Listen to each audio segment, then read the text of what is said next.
மறைந்த மாண்புமிகு முதலமைச்சர் அம்மாவிடம் நிர்வாக திறமையை சிறப்பாக பயின்ற கழக பொதுச் செயலாளர் சின்னம்மா கழக சட்டமன்ற கட்சி தலைவராக ஒருமனதாக தேர்ந்தெடுக்கப்பட்டுள்ள நிலையில் முதலமைச்சராக அவர் பதவியேற்பது உறுதி என கழக செய்தி தொடர்பாளர் திரு பொன்னையன் தெரிவித்துள்ளார்.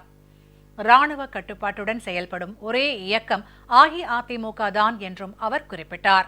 கட்சியிலே உள்ள அனைத்து மட்டத்தில் உள்ள பொறுப்பாளர்கள் ஏகமனதாக 30 ஆண்டு காலம் அற்புதமான செயல்திறனை, ஆர்கனைசேஷனல் டேலண்ட்ஸ் அண்ட் எஃபிகசி என்று சொல்லக்கூடிய அந்த நிர்வாக திறமையை அம்மாவிடம் இருக்கின்ற போது 33 ஆண்டு காலம் பயின்று ஃபீல்டு லெவல்ல, கிராஸ் ரூட் லெவல்ல அதை நடைமுறைப்படுத்திய தகுதி சின்னம்மாவுக்கு உண்டு என்ற நம்பிக்கை மக்களுக்கும் உண்டு, தொண்டர்களுக்கும் உண்டு.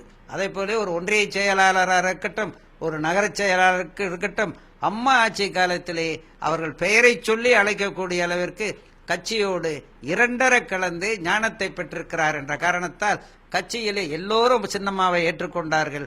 அங்கு பிளவு என்பது இல்லை, கருத்து வேறுபாடு என்பதில்லை, முழு ஒற்றுமை உணர்வோடு இயக்கம் செயல்பட்டு வருகிறது. அனைத்து இந்திய அண்ணா திராவிட முன்னேற்ற கழகத்தை பொறுத்த வரைக்கும் மிலிட்டரி டிசிப்ளின் என்று சொல்லுவார்கள். அந்த அடிப்படையிலே ராணுவ கட்டுப்பாட்டோடு ஒழுக்க ரீதியாக இலங்குகிற ஒரே இயக்கம் தமிழகத்திலே அனைத்து இந்திய அண்ணா திராவிட முன்னேற்ற கழகம் ஒன்றுதான். சட்டமன்ற உறுப்பினராக இல்லை என்றாலும் கூட தேர்ந்தெடுக்கப்பட்ட 6 மாதத்திற்குள் அவர்கள் எலெக்ஷனில் நின்று சட்டமன்ற உறுப்பினராக வந்துவிட்டால் அந்த முதலமைச்சர் பொறுப்பை அவர்கள் ஏற்கலாம் என்பது சட்டத்தின் நிலைப்பாடு.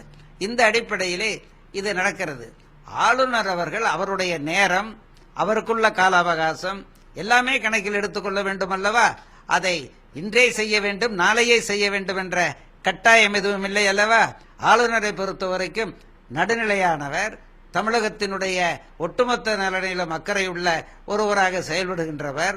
புரட்சித் தலைவி அம்மாவினுடைய அடிச்சுவட்டிலே ஆட்சியை நடத்தி வருகிற இந்த அரசு ஆட்சியை நடத்த இருக்கின்ற மாண்புமிகு சின்னம்மா அவர்கள் ஏகமனதான ஆதரவோடு, சட்டமன்ற உறுப்பினர் ஆதரவோடு தேர்ந்தெடுக்கப்பட்டிருக்கிறார். பிரச்சனை என்பது எதுவுமே இல்லை. மாற்றுக் கட்சியினர் கிளப்புகிற தேவையில்லாத ஒரு விவாதம், தேவையில்லாத ஒரு செய்தி என்றுதான் இதை நான் சொல்லுவேன். மத்திய அரசுக்கும் மாநில அரசுக்கும் ஒருங்கிணைப்பு இல்லை, ஒற்றுமை இல்லை என்று கூறுவது எல்லாம் புரளிகள், மேர் ரூமர்ஸ். அதை நாம் முக்கியத்துவம் கொடுத்து கருதக்கூடாது. ஒருவித எந்தவித பிரச்சனையும் இல்லை. மாநில அரசனுடைய அரசாட்சியிலும் சரி, அரசியல் அணுகுமுறையிலும் சரி, மைய அரசு தலையிடுவதில்லை, தலையிடவில்லை. சுமூகமான இணக்கமான உறவுதான் மைய அரசோடு மாநில அரசுக்கு இருந்து வருகிறது.